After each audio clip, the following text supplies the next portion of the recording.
देखिए अब सवाल में दिया है कार्निवोर और मीट और पूछा है कि सेम पेयर सेम एनालॉगी।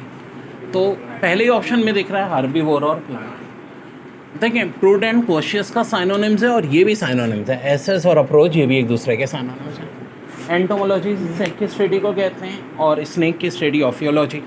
तो करेक्ट आंसर हो जाएगा हार्बीवोर और प्लांट।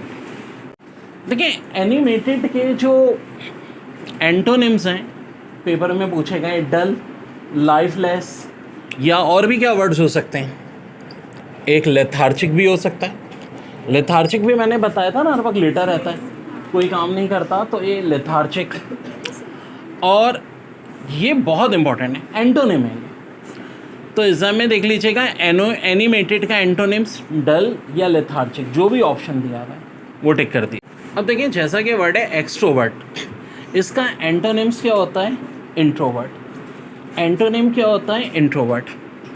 अब बेसिकली एक्सट्रोवर्ट में हम आउट गोइंग कहते हैं बेसिकली, और एक इसके मीनिंग कॉन्फिडेंट पर्सन भी होते हैं। यार कोई बड़ा ऐसा बंदा ना, जैसे देखो एक बात सुनो, आपको CSS करना है, GRE करना है, डॉक्टर इंजीनियर बनना है, एक चीज़ क्या चाहिए, कॉन्फिडेंस चाहिए। तो एक्सट्रोवर्ट का मतलब क्या होता है, बहुत ही कॉन्फिडेंट पर्सन। और इसका एंटोनिम्स क्या कहलाता है इंट्रोवर्ट। तो बेटा कुछ मेरे हैं मोस्ट हाई फ्रीक्वेंसी वर्ड्स, वैसे तो हज़ारों वर्ड्स हैं लेकिन 200 वर्ड्स मेरे वो हैं जो बार बार रिपीट होते हैं। उनमें से ये 2 वर्ड्स बहुत अहम हैं, जिनमें से प्रोटेन के साइनोनिम्स है कॉशियस और एसएस का साइनोनिम्स है अप्रोच। देखो ये एनालॉगीज में भी पूछे जाते हैं और डायरेक्ट एग्जाम में ऐसे साइनोनिम भी आए थे। प्रोटेन का साइनोनिम पूछा था तो कॉशियस, एसएस का साइनोनिम तो अप्रोच। ये कुछ खास बुक है जिसको अलग से आपने नोट करना है। High frequency word, high frequency कौन, जो बार बार पेपर में रिपीट होते हैं। पेपर में सवाल आया था डोर का वॉल, ठीक है, एनालॉगी का सवाल। और एक पेयर दिया है हार्बीवोर और plant, prudent cautious, gate fence, entomology और ऑफियोलॉजी। देखो बच्चों, डोर का जहाँ तक ताल्लुक है वो किसके साथ कनेक्ट होता है, वॉल के साथ। क्या हार्बीवोर और प्लांट की वही रिलेशन है जो डोर और वॉल की है? नहीं जी।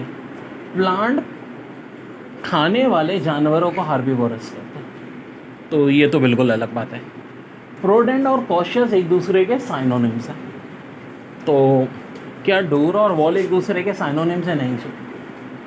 फिर एक दिया है गेट और फेंस। जी हाँ, फेंस के साथ गेट लगाया जाता है, ये बिल्कुल एक्यूरेट पेयर है, आंसर है। चलें अगले पेयर को भी चेक कर लेते हैं, एंटोमोलॉजी और ऑफियोलॉजी, इसकी भी कोई तुक नहीं बनती। एंटोमोलॉजी कहते हैं इंसेक्ट्स की स्टडी को और ऑफियोलॉजी किसको कहते हैं, स्नेक्स की स्टडी को। तो करेक्ट आंसर क्या हो जाएगा, गेट और फेंस।